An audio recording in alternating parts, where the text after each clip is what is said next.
सोमवार व्रत कथा। ओम नमः शिवाय। जय भोलेनाथ, जय उमापति, जय विश्वनाथ। हे औघड़दानी, हे भक्त वत्सल, आपके श्री चरणों में यह भक्त बारंबार प्रणाम करता है। जो भी श्रद्धालु आज इस पावन कथा का श्रवण करे, उसके जीवन के समस्त कष्ट हर लीजिए। ओम नमः शिवाय।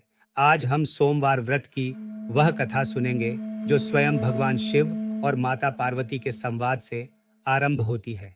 यह कथा हमें बताती है कि इस व्रत की महिमा कितनी अपार है और यह कैसे एक असाध्य रोग को भी जड़ से मिटा देता है। ध्यान से सुनिए। बहुत समय पहले की बात है। अमरपुर नामक एक सुंदर नगर था। उस नगर में एक अत्यंत भव्य शिव मंदिर स्थित था। मंदिर के ऊंचे शिखर, स्वच्छ प्रांगण और गर्भगृह में विराजमान वह शिवलिंग, जिसे देखकर हर आने वाले का मस्तक स्वयं झुक जाता था। एक दिन भ्रमण करते हुए भगवान शिव और माता पार्वती उसी मंदिर में पधारे। स्थान का सौंदर्य और शांति देखकर दोनों वहीं कुछ समय विश्राम करने लगे। तभी माता पार्वती के मन में एक कौतुक जागा। उन्होंने मुस्कुराते हुए कहा, हे स्वामी, आज मन बहुत प्रसन्न है। आइए आज हम दोनों चौपड़ का खेल खेलें। भगवान शिव सहर्ष सहमत हो गए और खेल आरंभ हो गया। उसी मंदिर में एक ब्राह्मण पुजारी रहता था जो प्रतिदिन शिवजी की सेवा और पूजा किया करता था। वह भी वहीं खड़ा यह खेल देख रहा था। खेल के मध्य में माता पार्वती ने उस पुजारी से पूछा, हे ब्राह्मण, बताइए इस खेल में विजय किसकी होगी? अब सोचिए उस पुजारी की क्या दशा रही होगी। सामने साक्षात महादेव विराजमान थे। पुजारी ने बिना कुछ सोचे, बिना कुछ विचारे तत्काल कह दिया, माता, विजय तो भगवान शिव की ही होगी। परंतु जब खेल समाप्त हुआ तो विजय माता पार्वती की हुई। पुजारी का वचन असत्य सिद्ध हो गया। माता पार्वती को यह अत्यंत अप्रिय लगा। उन्होंने कहा, तुमने बिना विचार किए असत्य वचन कहा। जाओ, तुम्हें कोढ़ का रोग हो जाएगा। क्षण भर में उस पुजारी का शरीर रोग से ग्रस्त हो गया। जो हाथ प्रतिदिन शिवलिंग का अभिषेक करते थे, वे अब स्वयं पीड़ा से जर्जर हो गए। वह बेचारा न किसी से कुछ कह सका, न किसी से कोई सहायता मांग सका। बस मंदिर के एक कोने में पड़ा रहता और अपनी पीड़ा भोगता रहता। दिन बीतते गए, वर्ष बीतते गए, लोग उससे दूर भागने लगे, परंतु उसने शिव सेवा नहीं छोड़ी। जितना शरीर साथ देता, उतनी सेवा वह करता ही रहा। समय बीता। एक दिन उस मंदिर में स्वर्ग से कुछ अप्सराएं पूजा करने आईं। उन्होंने उस पुजारी की दयनीय दशा देखी और उनका हृदय करुणा से भर गया। उन्होंने पूछा, हे ब्राह्मण, तुम्हारी यह दशा कैसे हुई? पुजारी ने रोते हुए अपनी सारी व्यथा कह सुनाई। अप्सराओं ने उसे सांत्वना दी और कहा, हे विप्र, निराश मत हो। एक उपाय है। तुम 16 सोमवार का व्रत करो। प्रत्येक सोमवार श्रद्धा से भगवान शिव की आराधना करो। उन्हें जल और बेलपत्र अर्पित करो और सायंकाल गेहूं के आटे, गुड़ और घी से बना पवित्र प्रसाद तैयार कर उसके 3 भाग करके भगवान को अर्पित करो। 16वें सोमवार को विधि पूर्वक उद्यापन करना।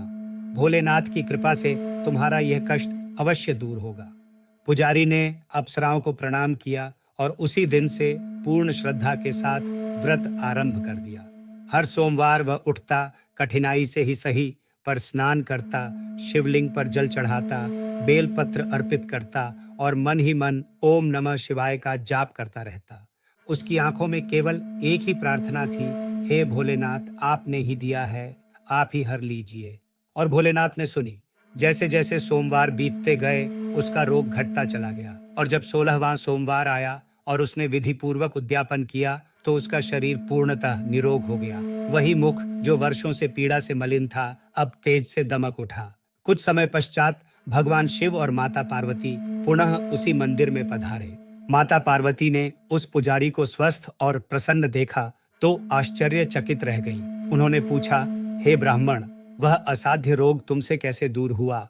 पुजारी ने हाथ जोड़कर कहा, हे माता, यह सब 16 सोमवार व्रत की महिमा है। स्वर्ग की अप्सराओं ने मुझे यह व्रत बताया था और भोलेनाथ की कृपा से मेरा कष्ट सदा के लिए मिट गया। यह सुनकर माता पार्वती अत्यंत प्रसन्न हुई।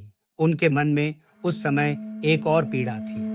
उनका पुत्र कार्तिकेय किसी बात से रुष्ट होकर उनसे दूर चला गया था और बहुत समय से लौटा नहीं था। माता ने सोचा, यदि इस व्रत से एक असाध्य रोग मिट सकता है तो क्या यह मेरे पुत्र को मुझसे नहीं मिला सकता। और माता पार्वती ने स्वयं 16 सोमवार का व्रत धारण किया। 16वें सोमवार के उद्यापन के पश्चात कुछ ही समय में कार्तिकेय स्वयं माता के पास लौट आए। उन्होंने माता के चरणों में मस्तक रखा और कहा, हे माता, न जाने क्यों मेरा मन बारंबार आपकी ओर खिंचा चला आया।